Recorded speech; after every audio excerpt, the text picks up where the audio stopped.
Apreciado y estimado Duván, bienvenido a estas jornadas de capacitación. Adelante. Muy buenos días, muchas gracias, Castrico.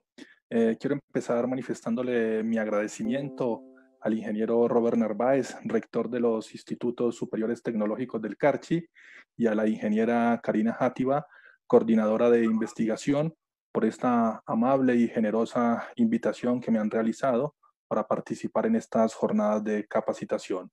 Muchas gracias a ellos y a sus equipos. Yo quiero abordar 3 puntos muy concretos en esta disertación. Primero, quiero reflexionar, ¿sí?, acerca de qué es la cultura, qué definimos como cultura. En segundo lugar, quiero reflexionar acerca de cuáles son las posibilidades aplicativas que tiene la investigación sobre la cultura. Es decir, cuando investigamos de cultura, ¿qué investigamos? Y en tercer lugar, quiero proponer algunos enfoques, algunas metodologías, algunos alcances investigativos que podemos ejecutar desde esta etapa de confinamiento para realizar investigación cultural. Entonces, empecemos con el primer punto. ¿De qué hablamos cuando hablamos de cultura?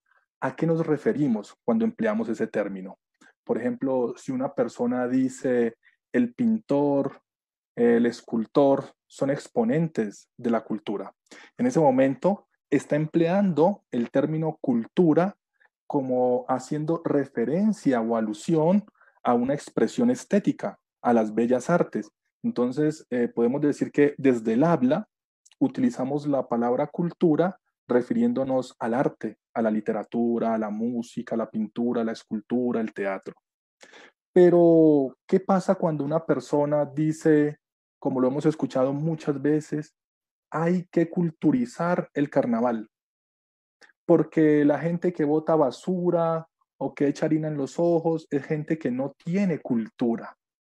En ese momento que las personas utilizan en su habla la palabra cultura de esa manera, ¿qué significado están construyendo de cultura? Bueno, en ese momento las personas están utilizando la palabra cultura como si se tratara de educación, y una educación referente a la cortesía, al respeto hacia el otro. Entonces vemos que cultura puede significar, como lo dijimos inicialmente, arte, educación, cortesía.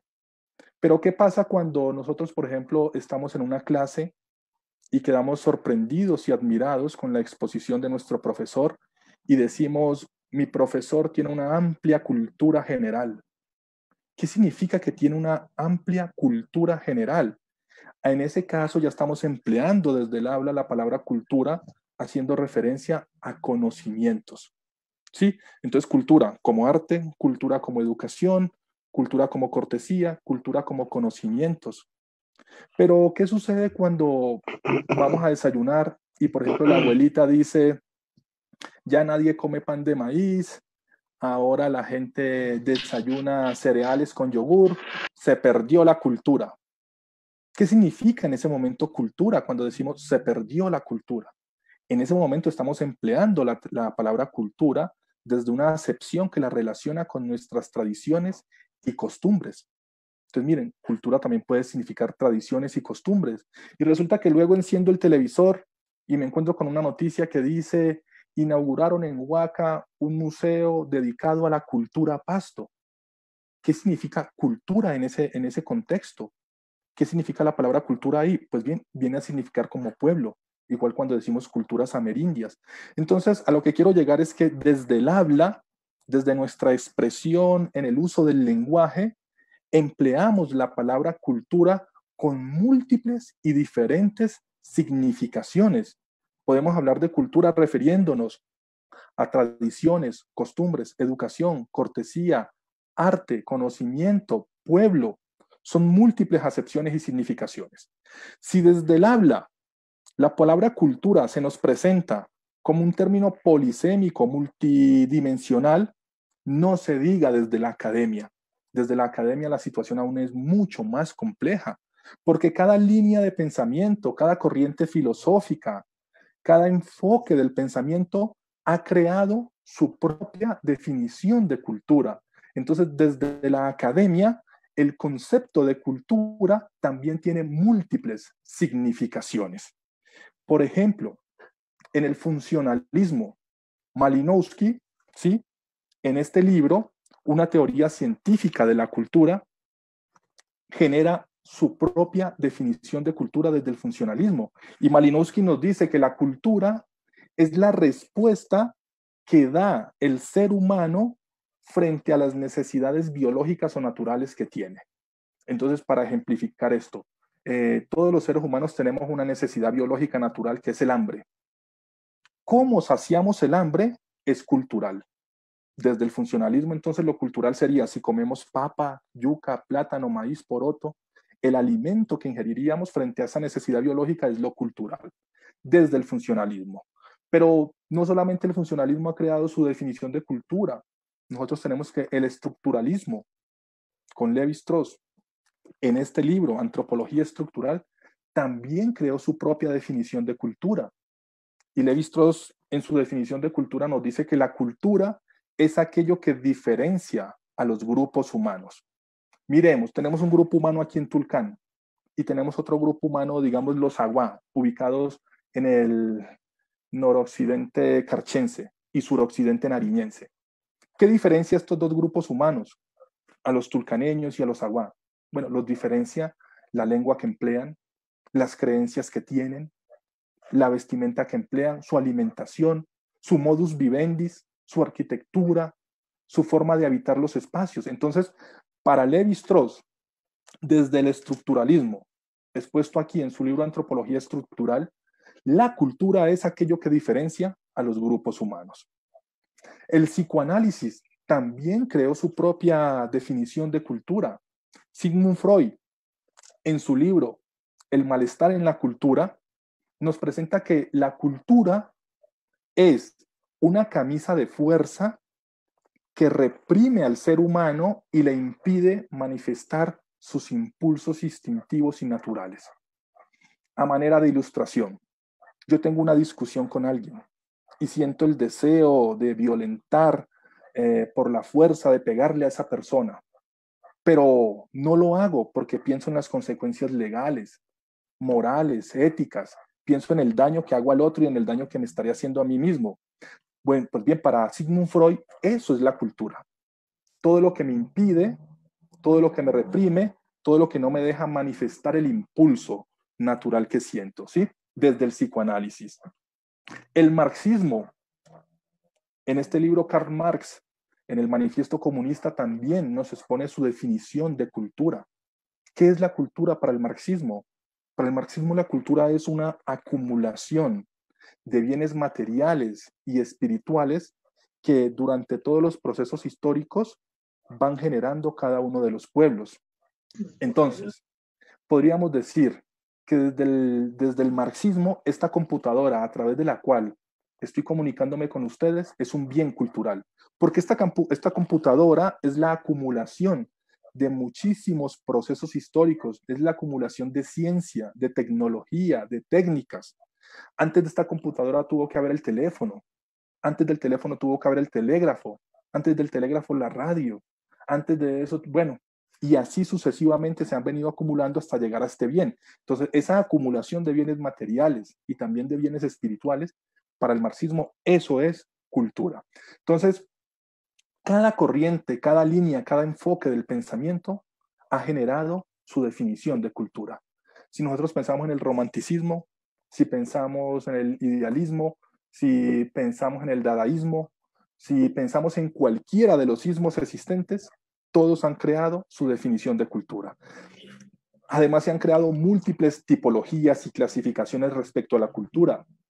Walter Ohn, en este libro, Oralidad y Escritura, Tecnologías de la Palabra, nos presenta una clasificación entre lo que él denomina cultura oral y cultura escrita, y cómo los pueblos que desconocen la escritura generan unas formas de raciocinio diferente a los pueblos que conocen la escritura.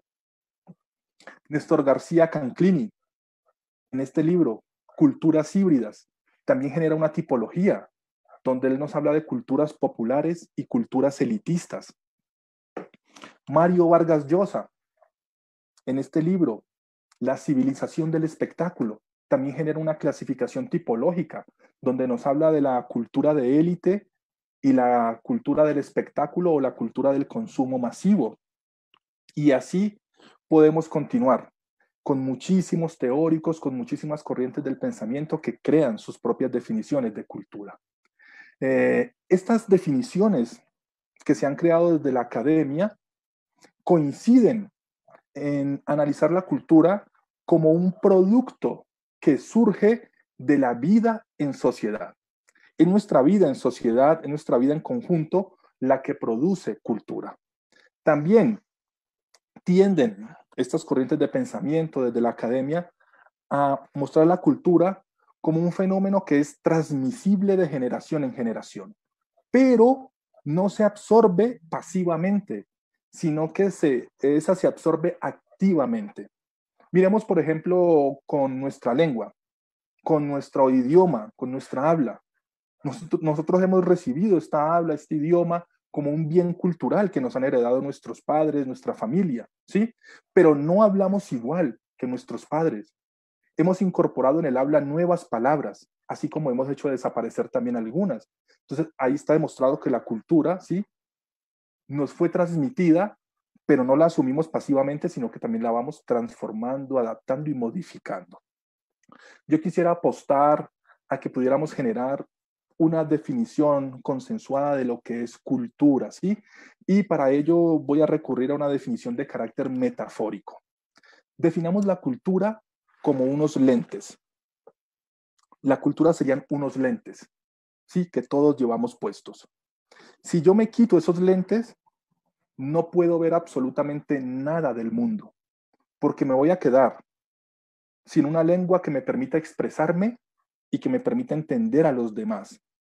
Me voy a quedar sin unos conocimientos que me permitan organizar, tipificar, jerarquizar la realidad. Me voy a quedar sin unas creencias sagradas que me permitan afianzarme. Me voy a quedar sin tradiciones heredadas. Es decir, no voy a poder comprender el mundo porque voy a carecer de marcos de referencia para tratar de entender y darle sentido al mundo. Cuando me pongo esos lentes, que son la cultura, puedo entonces entender y darle sentido al mundo, porque con esos lentes adquiero un lenguaje, adquiero unas tradiciones, adquiero una educación, adquiero unos conocimientos, adquiero todos los marcos de referencia para dotar de sentido la realidad que tengo a mi alrededor. Ahora bien, estos lentes que son la cultura no me dan una mirada neutral de la realidad, sino que me hacen ver la realidad de determinada manera y no de otra manera. Quiero ilustrar esto con un ejemplo. Yo me pongo los lentes culturales carchenses, nariñenses, pastuzos, digamos. Sí, me pongo esos lentes de la cultura pastusa y observo un cuy. El significado y el sentido que le doy al cuy es que es un alimento exquisito y apetitoso. Pero alguien que tenga unos lentes culturales, digamos manavitas, costeños o digamos paisas por el lado colombiano, alguien que tenga esos lentes culturales observa el mismo cuy y no ve lo mismo que el pastuso ve con sus lentes. Él no observa un alimento apetitoso y exquisito.